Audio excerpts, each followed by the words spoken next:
Welcome everyone to another edition of the Tony Sirianni podcast. I am thrilled to have my good friend Shirl Penney with us today. Shirl, welcome and thanks for being on the show. Awesome.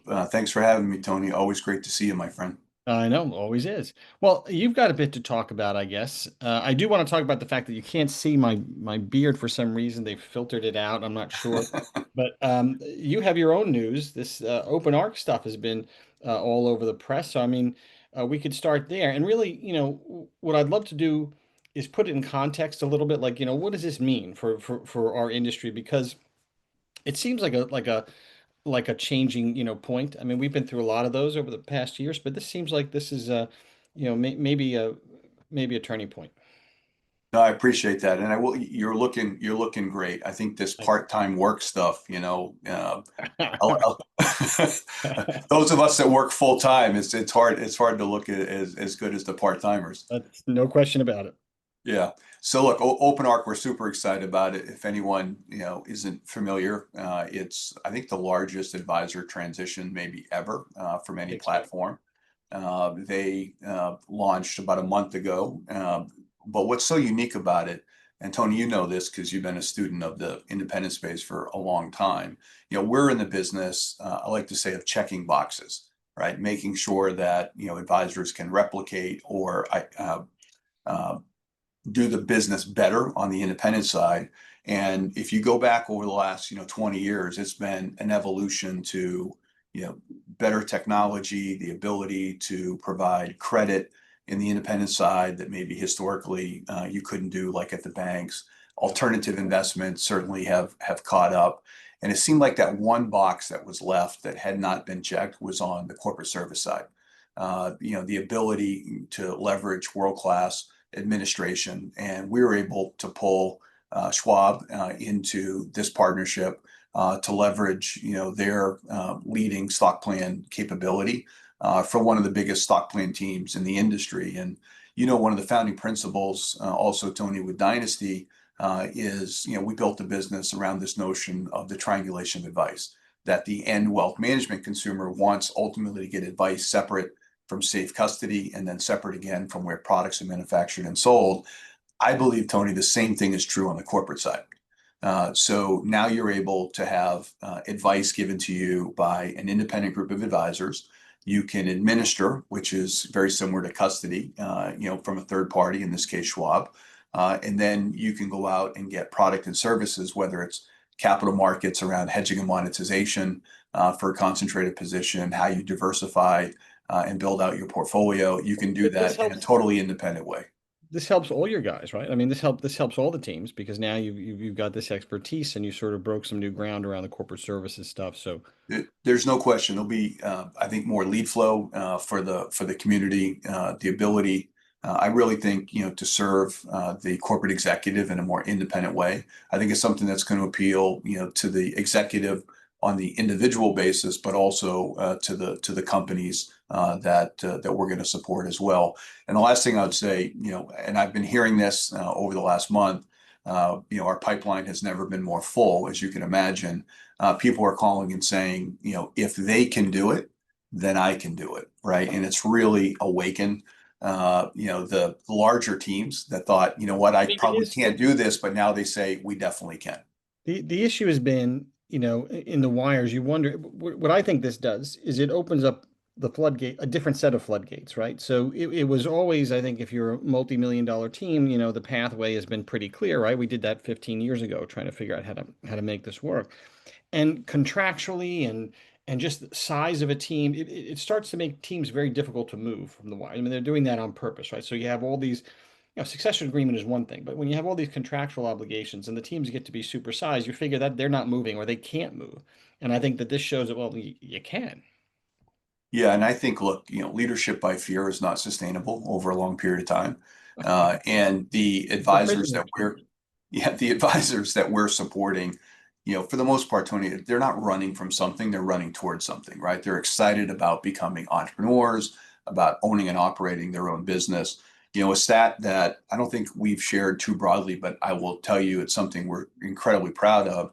We've launched now de novo and then helped grow 25 firms now that have reached enterprise values north of $100 million. right? And I don't think that there's really anyone else that can say that in the space.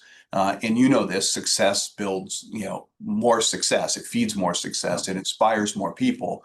And this team, yes, complex, very robust private wealth business, very robust corporate executive and institutional retirement business.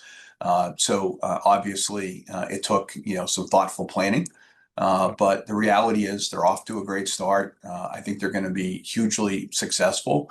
And again, I think it's going to inspire more larger, more sophisticated teams I agree. to say, maybe, you know what, I do want to own and operate my own business. I want the equity. I want the enterprise But sure, building opportunity. And there are partners out there that can help me do it.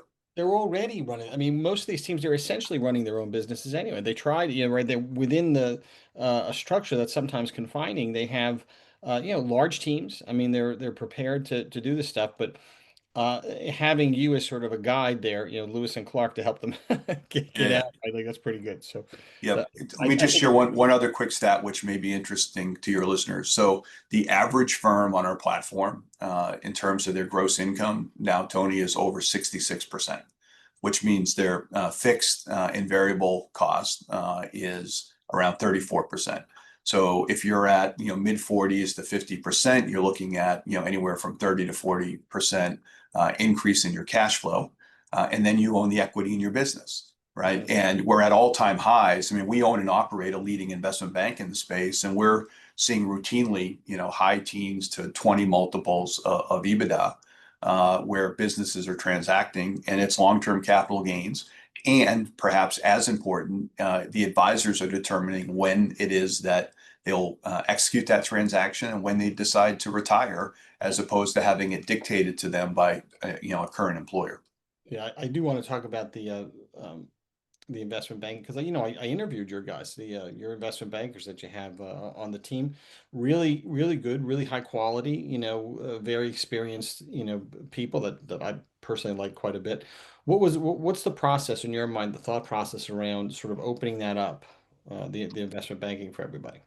Yeah, I think it's good for our clients because it widens the funnel, if you will. So it allows us to see more transactions. And when someone comes in and hires us, whether it's on the buy side, sell side, recap, sale, whatever it might be, they can decide do they want us to include, which most of the times they do, our network advisors. It also gives us, as you can imagine, really good market intelligence in terms of structure, pricing, as far as what's going on in the space. And a quick plug for the guys: if you're not getting our quarterly newsletter, please go to dynastyinvestmentbank.com and make sure you sign up to get the newsletter. Because look, there's a lot of players in the space, Tony. You know this. I think that are pretty good consultants. But there's a difference between being a good consultant and being a great investment banker. Well, And our I team is think they've got it's the made up. experience. But you look, hopefully people watch the video, but former senior Goldman Sachs Right. investment bankers, UBS bankers. I think we'll lead the league tables. Time will tell this year, but I think we're going to be top of the league tables in terms of deals done. So we're super proud and excited about that initiative. Well, it's a nice thing to add to the quiver, but the platform itself is pretty big now. You must have 10, $12 billion. What do you got? In terms of investment banking. No, just in general, the Oh, platform. and no, yeah, a little more than that. We're headed towards probably 150 billion that's being administered on the That's tech big. platform, and we're headed towards 100 billion that is being administered through our investment platform, which makes us one of the top five TAMPs in the space. And the last thing on the investment bank I wanted to highlight, Tony, is we've started a partnership with Diamond Consultants that maybe you saw the news, Yeah. a breakaway bank initiative, which allows larger advisor teams that are saying, you know what, I need a little more of a sophisticated front end. I want to do some financial modeling. I want to look at running a process to find the right fit for me, both from a platform and capital perspective. So by partnering with the Diamonds, who certainly are leaders in education in the space around helping advisors learn about what's possible alongside of our investment banking capability. We think, again, it's going to help inspire and encourage and then ultimately help guide more larger teams to find their path towards independence. Yeah, well, I think that with the OpenArc stuff and other people saying, well, maybe this is something to do. It's good to have that kind of consultative, approach, I think, to it. It's complicated. The other thing you mentioned earlier was enterprise value, and that's what it's all about at the end of the day. So putting together a platform and experts around sort of driving enterprise value, because you hear a lot about equity today, right? That's sort of one of the big things.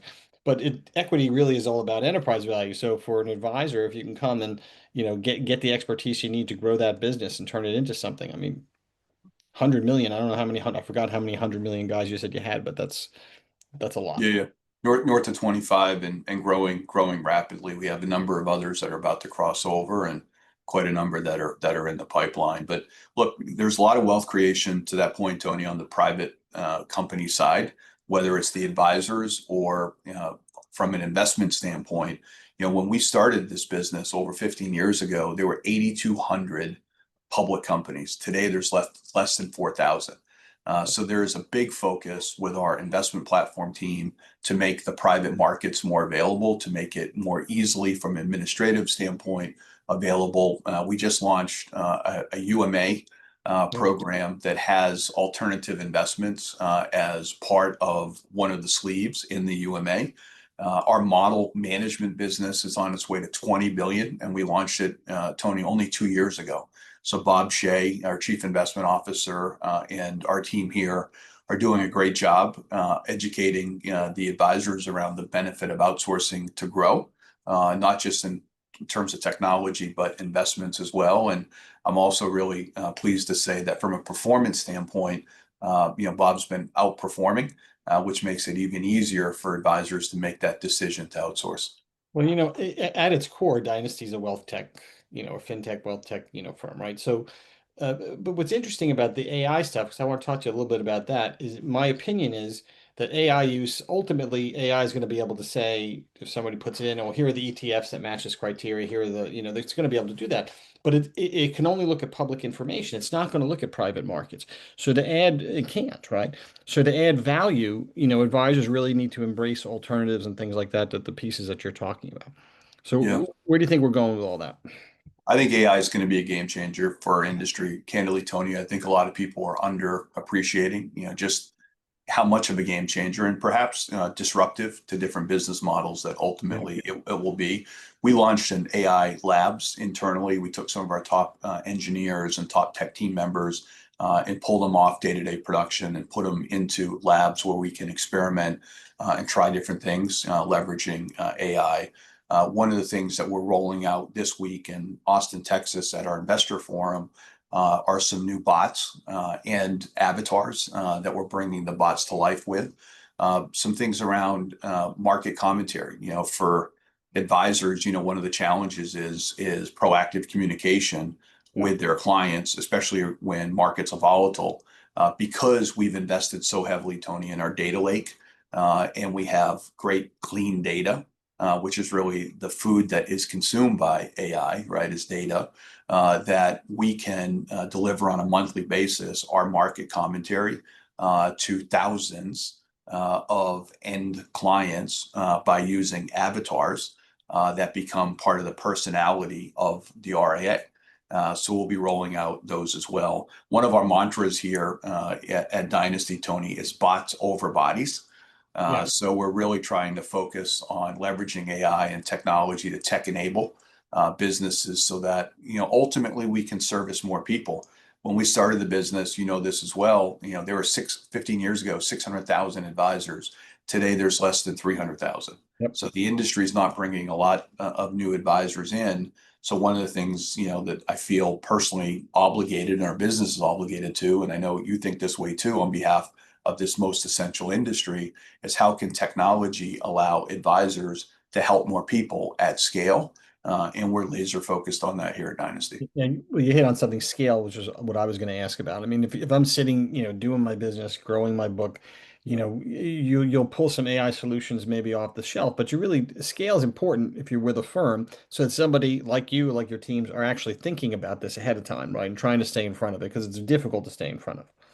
Yeah, scale is important in our industry, especially when you have margin pressures over time. And at its core, that's what, we're delivering synthetic scale, right? So Right. the advisors don't have to work for us. They don't give up their equity to us. We work for advisors, which is, part of what makes our model different. But we have $150 billion and growing fast. So that drives a lot of buying power, whether it's on the asset management side, on the technology side. It allows us to continue to invest in capability set. Yeah, as I told you earlier, our average gross margin is Yeah. 66% for the advisors. One of the biggest reasons for that, Tony, is our average advisor is about 2 billion on the platform. They have on average 8 less employees, so their fixed cost is lower as a result because they're leveraging our hundreds of employees that we have here at Dynasty, and both vendors and people take time to manage. So because they get to manage less of those, they have more time to focus on their clients as well as grow by going out and getting new ones. So let me take you back on a journey. 15 years ago, I recall you were one of the first. Elliot was the first one. I mean, there was just very few of us. When I started Washington Wealth Yeah. a little after you had started, Dynasty, and it's been fun to watch you grow and to stay in touch with you. But what do you think is what do you think is next when you look back and say, well, this is where we came from? It's changed so much. I mean, Yeah. there's been so much change.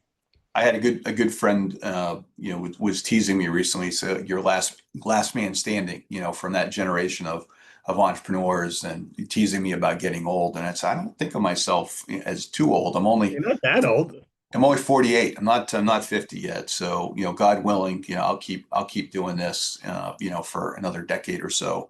Uh, you know, but we've been really deliberate in term, and this because we've talked about over the years, protecting our balance sheet. We still have no debt, which I think makes us very unique in the space. We are a rule of 60 company. We Yeah. grew top line last year at 35%, 25% net income margins, which is almost unheard of, for wealth tech type businesses, as you know. But we have a fortress balance sheet. And Harvey Golub, who's our chairman, is an incredible friend and mentor to me. We've continued to evolve our board. But what I've been really focused on, and maybe it's how I grew up, being a homeless orphan in the sticks of I Maine, know. is focusing on doing more with less. I wanted to maintain control. And that's really hard to do as you scale. But if you keep executing at each rung along the way, if you will, then you can do it. It's just it's hard to do.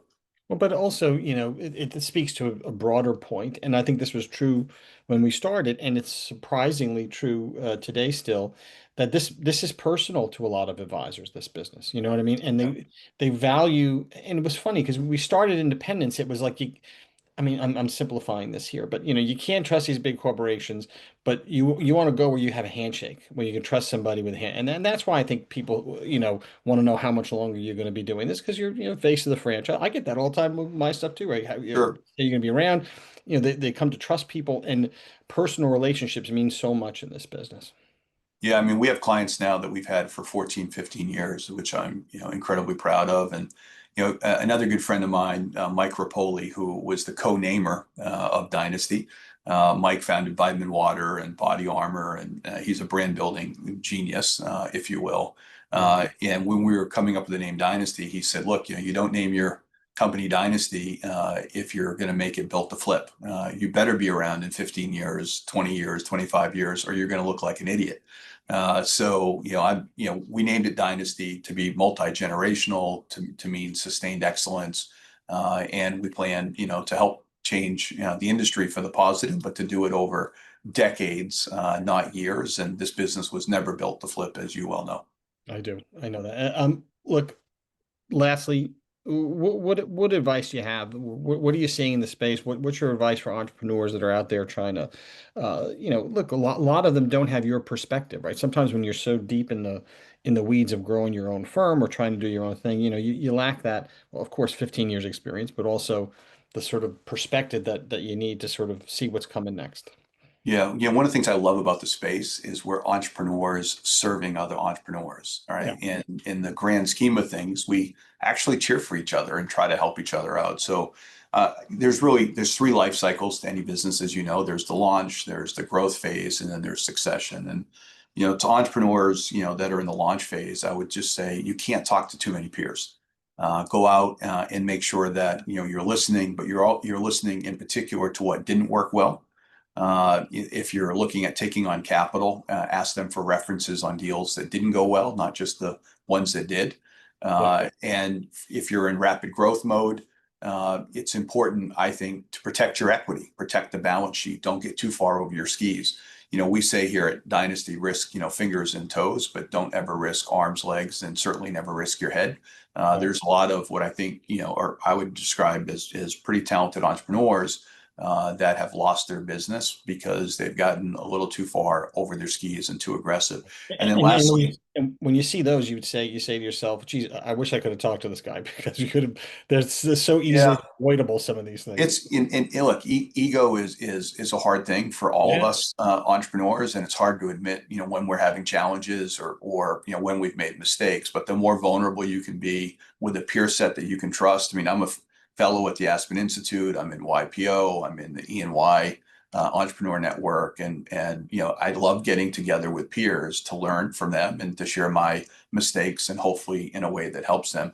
Lastly, though, I would just say on the succession piece, make sure you talk to advisors, whether it's investment bankers, whether it's tax professionals or lawyers.